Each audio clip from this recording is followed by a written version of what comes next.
Pengertian mutlak dan muqayyad. Pengertian mutlak. Mutlak secara bahasa berarti bebas tanpa ikatan. Kata mutlak secara istilah seperti dikemukakan Abdul Wahab Khalaf, ahli usul fikih berkebangsaan Mesir dalam bukunya Ilmu Usul Al-Fikih. Misalnya Misri atau seorang orang Mesir dan rojulun seorang laki-laki. Contohnya dalam surat Al-Baqarah juz 2 ayat 234. A'udzubillahi minasyaitonirrajim. Bismillahirrahmanirrahim. Walladzina yutawaffawna minkum wa yadharuna azwajan tatarabbasna bi anfusihinna arba'ata asyhurin wa asyran. Yang artinya, orang-orang yang meninggal dunia di antaramu dengan meninggalkan istri-istri atau hendaklah para istri itu menangguhkan dirinya atau beridah 4 bulan 10 hari. Pengertian muqayyad secara bahasa artinya terkait. Sedangkan secara istilah, muqayyad adalah lafal yang menunjukkan suatu satuan yang secara lafziah dengan suatu ketentuan. Misalnya, Misriyun Muslimun, atau seorang berkebangsaan Mesir yang beragama Islam, dan Rajulun Rasyidun, atau seorang laki-laki yang cerdas. Contohnya pada surat An-Nisa ayat 92. A'udzubillahi minasyaitonirrajim. Bismillahirrahmanirrahim. Wa ma kana lil mu'minina an yaqtula mu'minan illa khata'an wa man qatala mu'minan khata'an fatahriru raqabatin mu'minat. Dan barang siapa membunuh seorang mukmin karena tersalah atau hendaklah ia memerdekakan seorang hamba sahaya yang beriman. Poin kedua, yakni pengertian mantuk dan mafhum. Pengertian mantuk. Mantuk secara bahasa berarti sesuatu yang diucapkan. Adapun secara istilah usul fikih, pengertian harfiah dari suatu lafal yang diucapkan. Menurut ulama usul fikih, mantuk terbagi menjadi 2 bagian, yaitu sharih dan ghairu sharih. Sharih secara bahasa berarti sesuatu yang diucapkan secara tegas. Menurut istilah seperti yang dikemukakan oleh Mustafa Said Al-Kin, yaitu makna yang secara tegas ditunjukkan oleh suatu lafal sesuai dengan penciptaannya, baik secara penuh maupun berupa bagiannya. Ghairu sharih, yaitu pengertian yang ditarik bukan dari makna asli dari suatu lafal, tetapi sebagai konsekuensi dari suatu ucapan.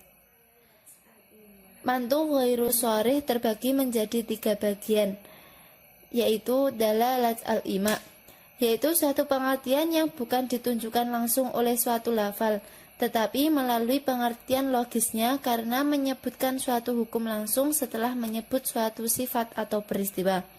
Yang kedua, dalalah al-isyarat, yaitu merupakan suatu pengertian yang ditunjukkan oleh suatu redaksi, namun bukan pengertian aslinya, merupakan suatu kemestian dan konsekuensi dari hukum yang ditunjukkan oleh redaksi. Yang ketiga, dalalat al-iktida, yaitu suatu pengertian kata yang disisipkan secara tersirat atau dalam pemahaman pada redaksi tertentu yang tidak bisa dipahami secara lurus kecuali dengan adanya penyisipan itu. Pengertian mafhum.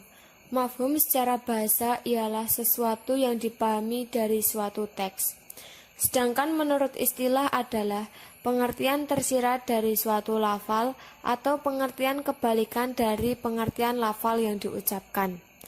Dari definisi di atas, mafhum dibedakan menjadi 2 macam. Yang pertama, mafhum muwafaqah, yaitu penunjukan hukum melalui motivasi tersirat atau alasan logis di mana rumusan hukum dalam mantuk dilandaskan. Yang kedua, mafhum mukhalafah. Menurut jumhur ulama usul fikih, seperti dinukil Mustafa Said Al-Kin, adalah penunjukan lafal atas tetapnya hukum kebalikan dari yang tersirat ketika ternafinya suatu persyaratan. Mafhum mukhalafah didapati pada objek hukum yang dikaitkan dengan sifat, syarat, batasan waktu, atau jumlah bilangan tertentu. Sehingga hukum sebaliknya menurut mayoritas ulama usul fikih secara sah dapat ditarik bila mana objek hukum itu terlepas dari berbagai kaitan tersebut.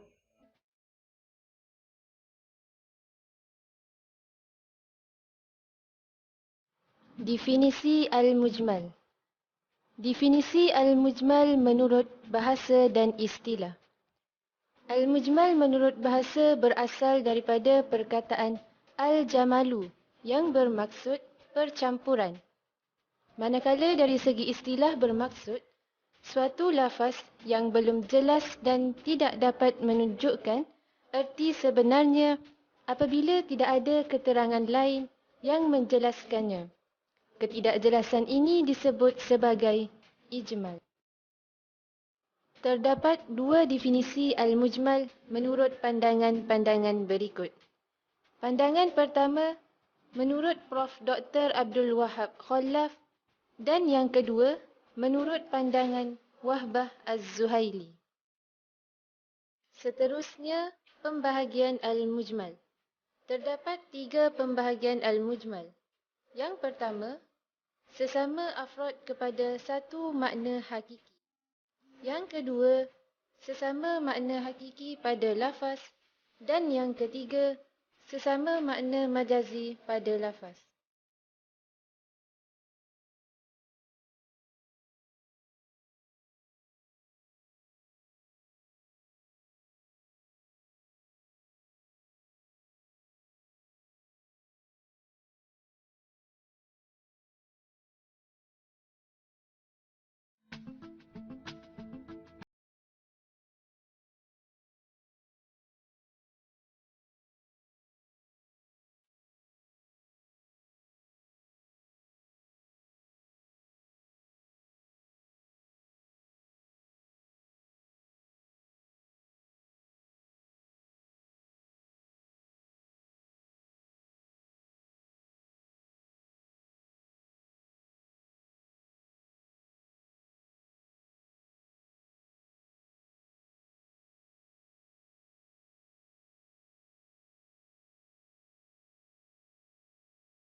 Hukum beramal dengan dalil yang mujmal. Hukum beramal dengan lafaz yang masih mujmal ialah tawakuf. Namun begitu, seseorang mukallaf wajib bertekad untuk beramal dengan dalil yang mujmal setelah datangnya penjelasan atau dalil yang mubayyan.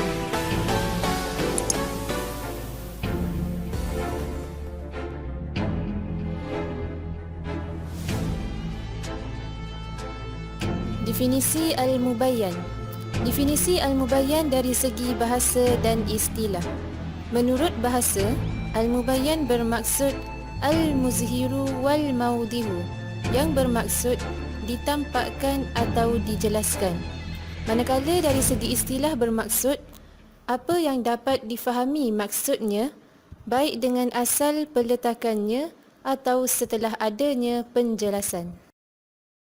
Al-mubayyan menurut pandangan-pandangan berikut.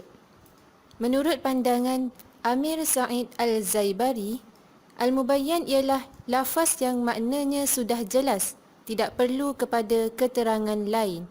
Manakala menurut pandangan Amir Syarifuddin, suatu lafaz yang dalalahnya telah jelas dengan memperhatikan maknanya.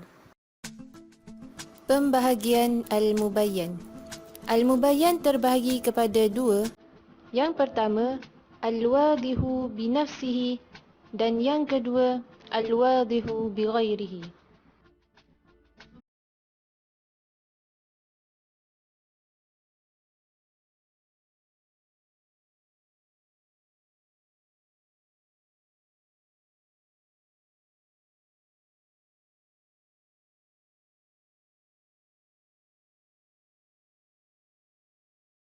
Terdapat 7 bentuk-bentuk al-mubayyin mengikut ulama Syafi'iyah.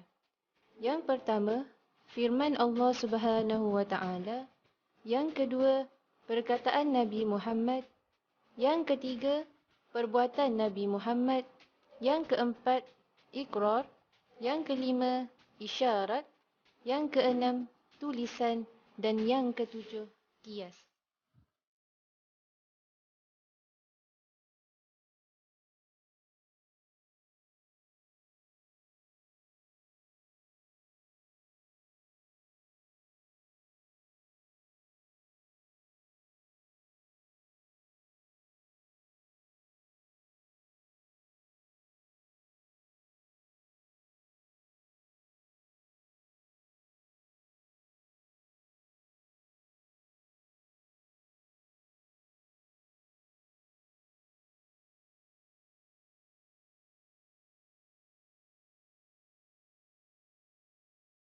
Perbezaan dalalah.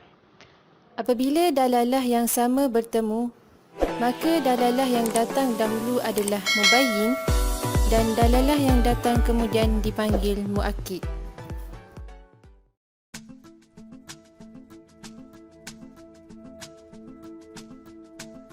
Manakala apabila dalalah yang berbeza bertemu, sama ada perkataan bertemu perbuatan atau perbuatan bertemu perkataan, maka perkataan didahulukan.